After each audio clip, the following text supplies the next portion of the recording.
Dear students, you are welcome in my online teaching classes, Know Then Thyself, written by Alexander Pope. First of all, I am going to explain something about the poet. Alexander Pope was considered to be the greatest poet of English during early 18th century. He is best known for his great works like The Rape of the Lock, Dunciad, An Essay on Man, An Essay on Criticism, and several translations of Homer. He was born on 21st May 1688 and died on 30th May 1744. He wrote didactic poetry. Early 18th century was dominated by didactic poetry and all the poets were called New Classical. There was an age of New Classicism in early 18th century, so they wrote didactic poetry. He was a learned poet who had learned French, Latin, Italian, and Greek with his own efforts. He was greatly influenced by Homer. Let me tell you something about the poem.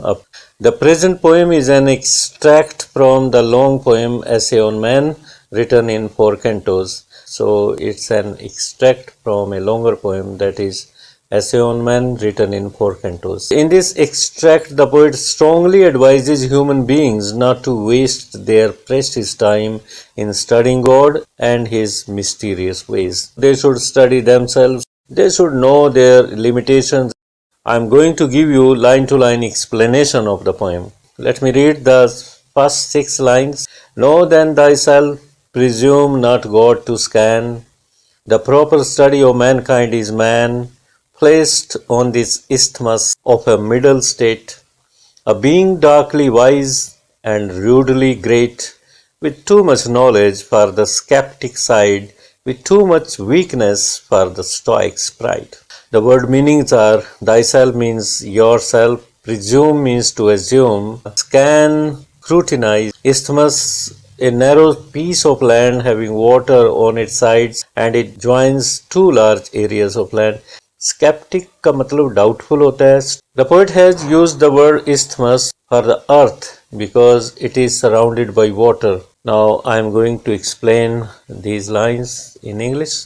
The very first line states the central idea of the poem. The first line is: Know then thyself, presume not God to scan. The poet strongly advises man stands for all human beings, to know himself. They should not venture to scan God and His mysterious ways.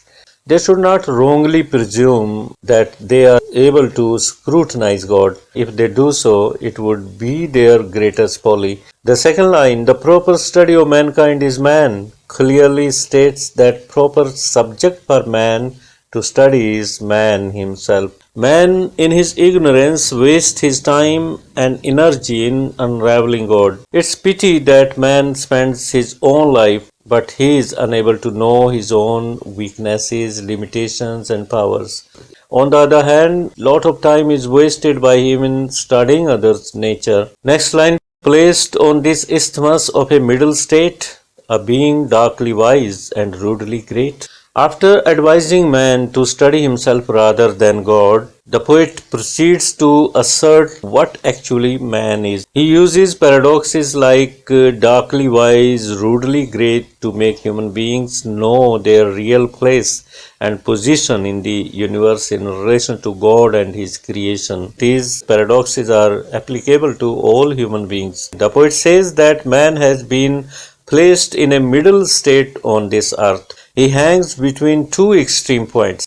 He is neither an angel nor is he an animal. He possesses both divine and animal instincts. Next line, a being darkly wise and rudely great. He is being means living being. That is wise but still ignorant of God and universe. He is great, but in his pride he behaves rudely with others because he loses his self-control very easily. With too much knowledge for the skeptic side, with too much weakness for the stoic pride. He has too much knowledge, but still he is skeptic of his potential. He may take pride in achieving a stoic's position, but still he is full of weaknesses. He boasts of being a stoic. Sometimes he is under illusion that he has self-control, he has overcome his emotions.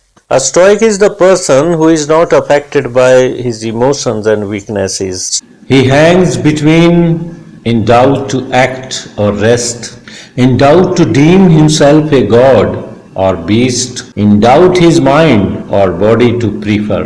Let's see the word meaning. Deem means think or to believe. Rest, here it means the state of inaction. Let me explain these lines. The poet says that man is many a time troubled by his tendency of indecision. He is always in doubt to act or not to act, to do this or not to do this. Sometimes he may think himself a god, and while at another time he behaves like a beast. He doubts his own thoughts and he acts under the pressure of his emotions. He becomes a split personality. There should be proper balance between thoughts and emotions. Sometimes he is guided by his mind, means thoughts, while another time by his body, that is related to emotions. Let's read the next lines. Born but to die, and reasoning but to err. Alike in ignorance, his reason such, whether he thinks too little or too much, chaos of thought and passion, all confused, still by himself abused or disabused, created half to rise, half to fall, great Lord of all things, yet a prey to all, sole judge of truth, in endless error hurl'd, the glory, jest, and riddle of the world. Let me explain the meanings. Reasoning, the mental power to differentiate between good or bad, the useful and unuseful. Error means to commit mistakes, the state of mind in which person has no knowledge of a particular thing. Chaos means confusion. Passion means strong emotion, तीव्र भावनाएं जो होती हैं. Prey means victim. Soul means only. Hurl'd means thrown. Jest, joke, prank. Riddle means puzzle.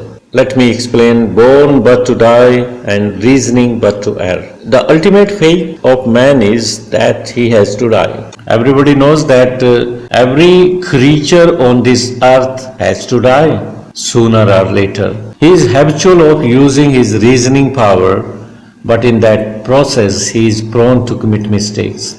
A wise person sometimes may be under the influence of his emotions, and at that very time he is unable to recognize whether he is being guided by his reasoning or emotions. Then he commits serious mistakes. I think you have understood this line, born but to die. Alike in ignorance, his reason such, whether he thinks too little or too much, chaos of thought and passion, all confused, still by himself abused or disabused. Let me explain these lines now.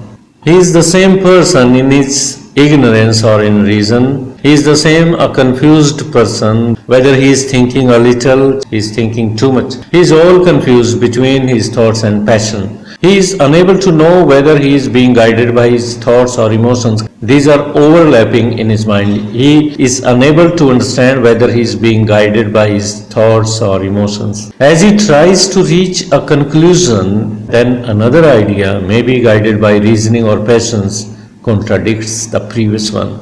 In this manner, man remains in a confused situation. He is thus abused by his own thoughts and emotions. Abused means misguided by his own thoughts and emotions. Created half to rise and half to fall. Great Lord of all things, yet a prey to all.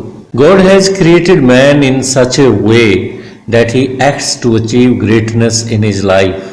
But at the same time, he commits such a fatal mistake that causes his downfall. Men in their glory are more prone to commit blunders. He is the Lord of all things. He is the boss on all creatures on the earth, but still he is prey to all of his weaknesses. Sole judge of truth, in endless error hurl'd, the glory, jest, and riddle of the world. Man is the only judge of truth. It means he establishes the standards of moral values. He makes rules to control human behavior on the earth so that human society may work smoothly. The people who commit errors are punished, but the poet says that man commits so many errors while passing his judgments on others. Many a time he does not pass fair judgment, as he may be under the influence of his personal motives. Man is a glorious creature on the earth, thus he is the riddle that cannot be solved. He is always unpredictable. Dear students, in this way I have explained the whole poem to you. I hope that you must have understood it.